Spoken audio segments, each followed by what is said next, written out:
brad, kararating ko lang ngayon dito sa may Mauban at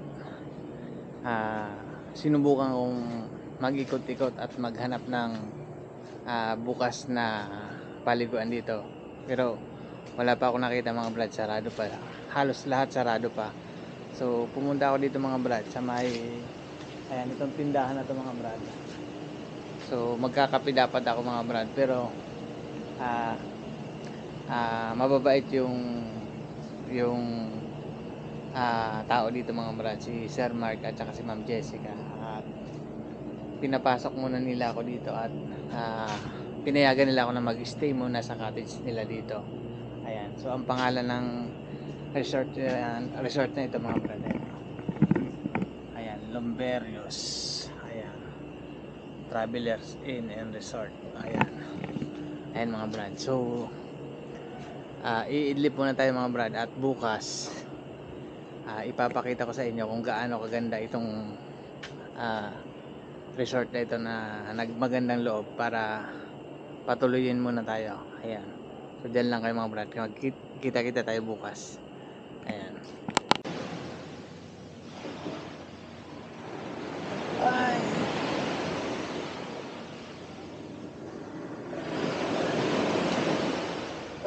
Good morning mga brad.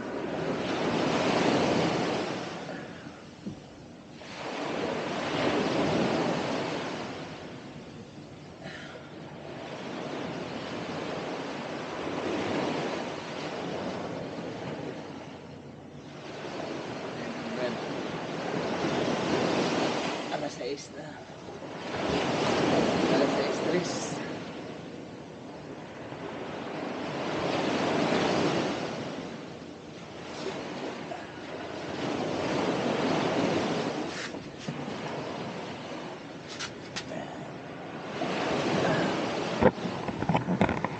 Ayan mga brad, so kahit pa paano mga brad, nakaidlip tayo.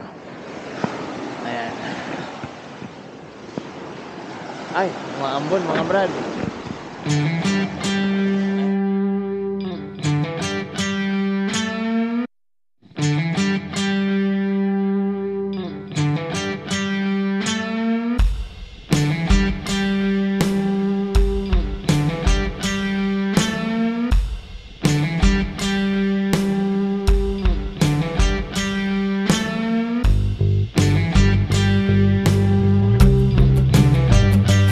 Good morning mga brad. Ayan, kahit pa paano mga brad, ayan, nakaidlip din tayo at nagbalik na ang ating lakas. Ayan.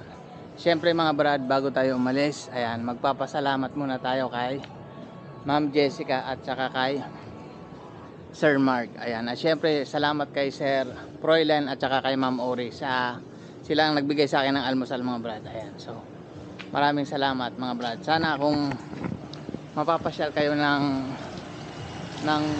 Mauban, ayan, huwag niyong kalimutan na mag-check-in dito mga brad, ha? Ayan, at sigurado mga brad, mababait ang mga tao dito mga brad. So aalis na tayo mga brad. Ayan, so yan lang kayo mga brad.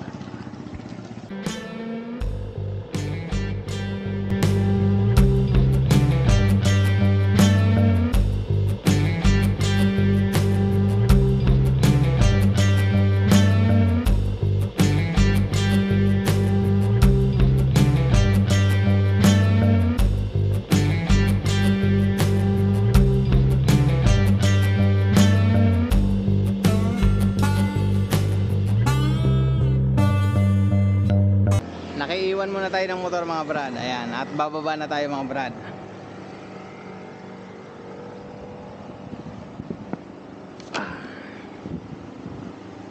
Oh.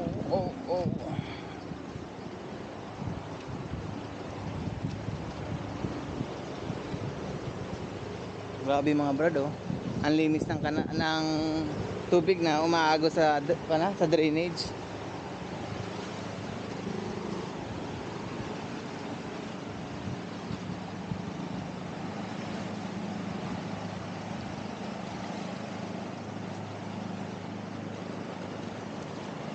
Patong muna natin mga brad, patong natin. Ayan mga brad,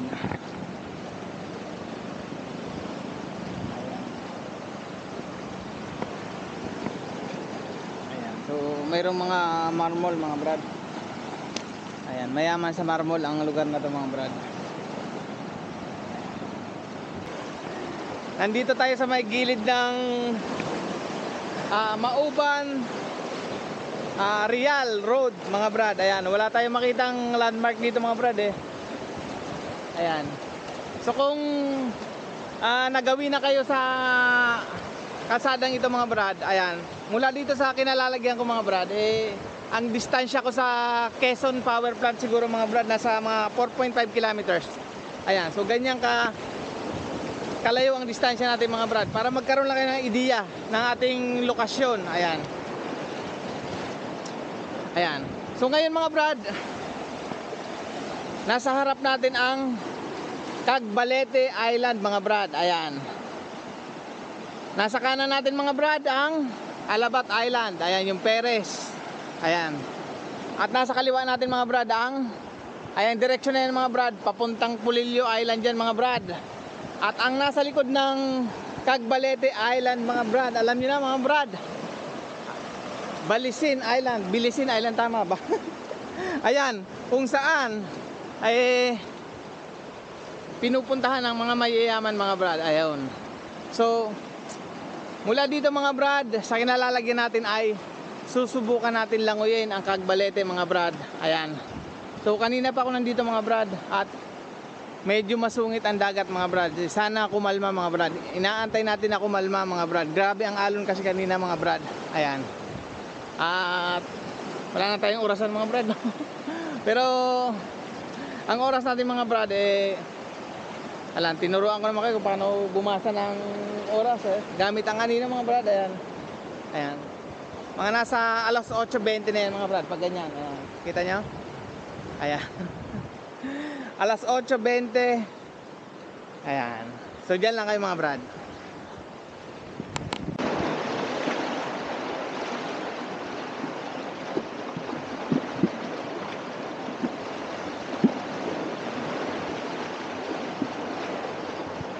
So ayan, bago tayo lumangoy mga brad, ayan. So babala muna sa mga bata na sumusubaybay sa akin at nanonood. Ayan. So wag niyo itong gagayahin. Ayan. Patnubay ng magulang ay kailangan. Ayan. At syempre mga brad, bago tayo lumangoy, hihingi tayo ng patnubay sa Panginoon na bigyan tayo ng malusog at malakas na katawan, at sana pakalmahin niya yung dagat at paalisin ang mga mababangis na isda sa lugar na ito. Samahan tayo ng Panginoon sa paglangoy at ingatan. Ayan. Bago tayo lumangoy mga brad, titikman muna natin tubig dagat. Ayan. Maalat-alat mga brad, at mas maalat pa rin yung tubig dagat sa may Pagbilao. Ayan. Ayan. So yung ilalim mga brad, check natin yung ilalim.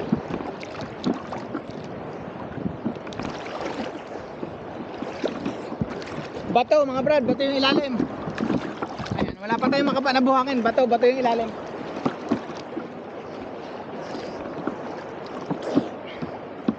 Ayan. So bato nga mga brad, bato yung ilalim. Wala tayong makapa. Tara na mga brad, langoy na tayo. Ayan, ingatan tayo ng Panginoon.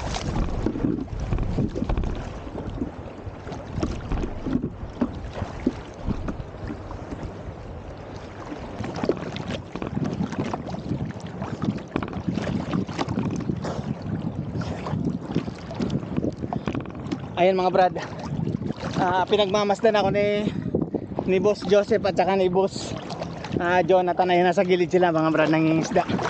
Ayan, sana marami silang mahuli. Ayan. Ito yung huling kuha ng aking camera mga brad. Sinubukan kong buhayin mga brad ang aking camera, pero hindi talaga kinaya mga brad dahil sa tindi ng alon mga brad. Tuluyan nang bumigay ang aking camera.